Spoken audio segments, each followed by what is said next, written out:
we are now 3 days into a completely unnecessary, completely avoidable Republican shutdown. And there is more talk than ever about our inability of our leaders to find common ground on central economic and fiscal issues of our time.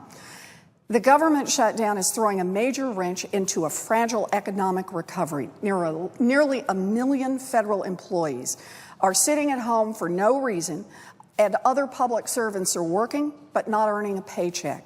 Cancer patients are being turned away from clinical trials at the NIH. Veterans' benefits are at risk. Basic nutrition services for pregnant women and new moms will be disrupted. Small businesses won't be able to get federal loan guarantees.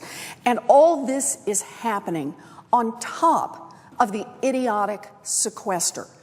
Drastic, across-the-board spending cuts that have crippled Meals on Wheels, Head Start, and investments in medical research. We all know how we got here. For years now, we've heard a small minority in this country rail against government. When I hear the latest tirades from some of the extremists in the House, I am struck by how vague these complaints are. From their rhetoric, you'd think they believe that any time that we, the people, come together to improve our lives, that the nation is committing some terrible wrong. From their rhetoric, you'd think they believe that the government that functions best is a government that doesn't function at all. So far, they haven't ended government, but they have achieved the next best thing, shutting the government down. But behind all the slogans of the Tea Party and all the thinly veiled calls for anarchy in Washington, behind all that, there's a reality.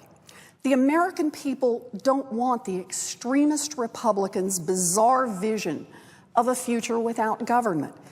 They don't support it. Why? Because the American people know that without government, we would no longer be a great nation with a bright future. The American people know that government matters. The anarchy gang is quick to malign government. But when was the last time anyone called for regulators to go easier on companies that put lead in children's toys? Or for food inspectors to stop checking whether the meat in our grocery stores is crawling with deadly bacteria? Or for the FDA to ignore whether morning sickness drugs will cause horrible deformities in little babies? We never hear that. Not from political leaders in Washington and not from the American people. In fact, whenever the anarchy gang makes headway in their efforts to damage our government, the opposite happens. After the sequester kicked in, Republicans immediately turned around and called on us to protect funding for our national defense and keep the air traffic controllers on the job. And now that the House Republicans have shut down the government, holding the country hostage because of some imaginary healthcare boogeyman, Republicans almost immediately turned around and called on us to start reopening parts of our government. Why do they do this? Because the boogeyman government is like the boogeyman under the bed. It's not real. It doesn't exist. What is real, what does exist, are all those specific, important things that we as Americans have chosen to do together through our government. In our democracy, government is not some make-believe thing that has an independent will of its own.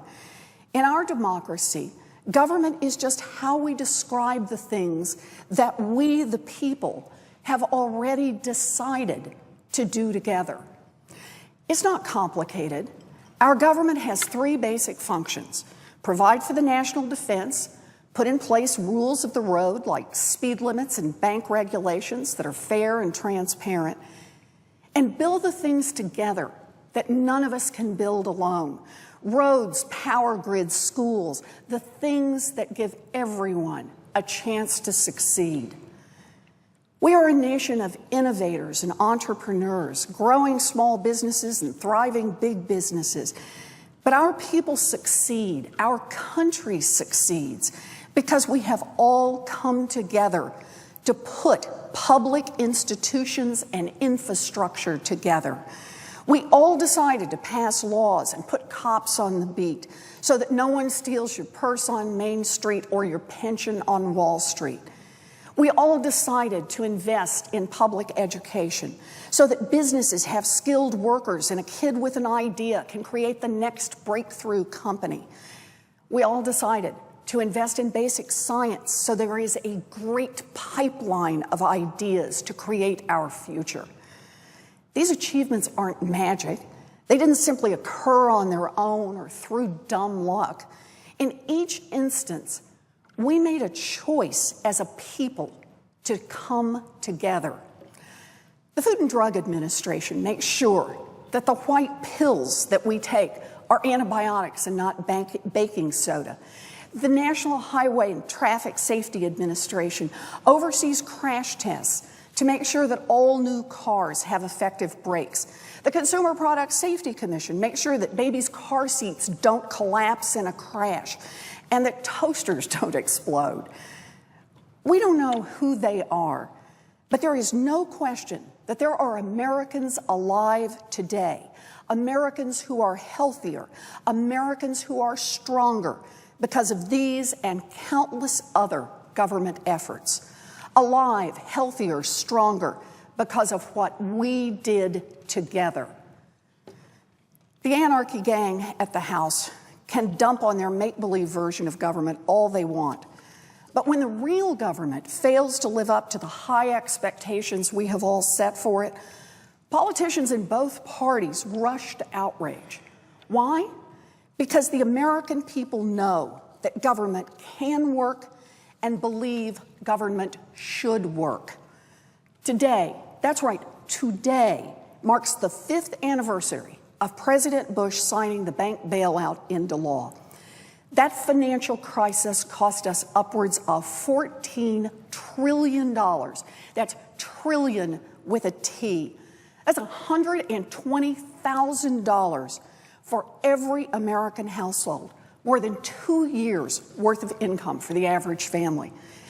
Billions of dollars in retirement savings disappeared. Millions of workers lost their jobs, and millions more families lost their homes. In April 2011, after a 2-year bipartisan inquiry, the Senate Permanent Subcommittee on Investigations released a 635-page report that made it plain regulators could have and should have used their existing tools to prevent the crisis. Republicans and Democrats, a bipartisan group, found strong agreement that, you better believe it, government matters. The attacks on government are abstract, but the consequences of this shutdown are real. Less accountability for cheaters and rule breakers, less opportunity for our children, cracks in the foundations that businesses need to succeed, and a tilted playing field that limits opportunities for all of our people. We know that government doesn't always work. We know that no institution is infallible. People make mistakes, ideas fail, and sometimes we get things wrong.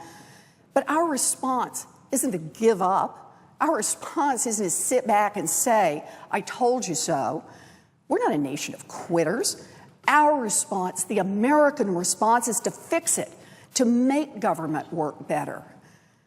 Our democracy is an experiment, and it's always evolving. We constantly redesign and reimagine and improve on what we do together. But time and time again throughout our history, we have reaffirmed the simple truth that government matters. And right now, right at this moment, if you look closely, you'll see that we are reaffirming it once again. It's not an accident that the desire to shut down government is confined to one extremist faction of one political party, of one chamber of Congress, of one branch of government.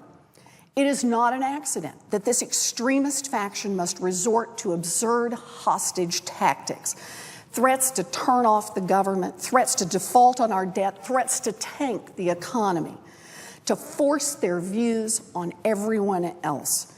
And it's not an accident that this faction is doing everything in its power to make government appear dysfunctional. In a democracy, These hostage tactics are the last resort for those who can't win their fights through elections, can't win their fights through Congress, can't win their fights for the presidency, and can't win their fights in court. But these threats are not working, and they will never work, because this is a democracy. And for more than 200 years, our democracy has defeated extremists and rejected the idea that government doesn't matter. So, Mr. President, to those who have forced us to the brink, to those who rail against a make-believe government, to those who seem to rejoice in anarchy, to those who have salivated at the chance to shut down our government because their extremist views have left them disconnected from the experiences of the American people, it is time to hear a simple message. You can do your best to make government look like it doesn't work when you stop it from working. You can do your best to make government look paralyzed when you paralyze it. You can do your best to make government look incompetent through your incompetence and ineffective through your ineffectiveness. But sooner or later, the government will reopen, because this is a democracy, and this democracy has already rejected your views. We have already chosen to do these things together because we all know that we are stronger when we come together.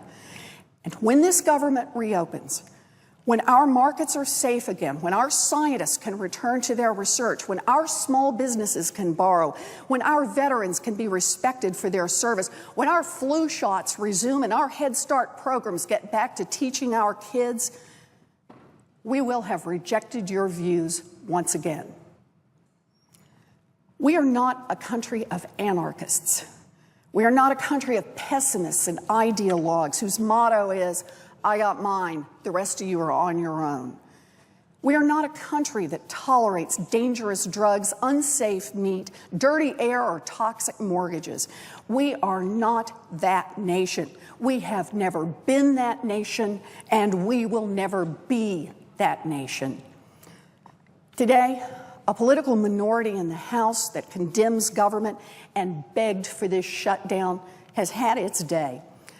But like all the reckless and extremist factions that have come before it, their day will pass, and our democracy will return to the important work that we have already chosen to do together. Thank you.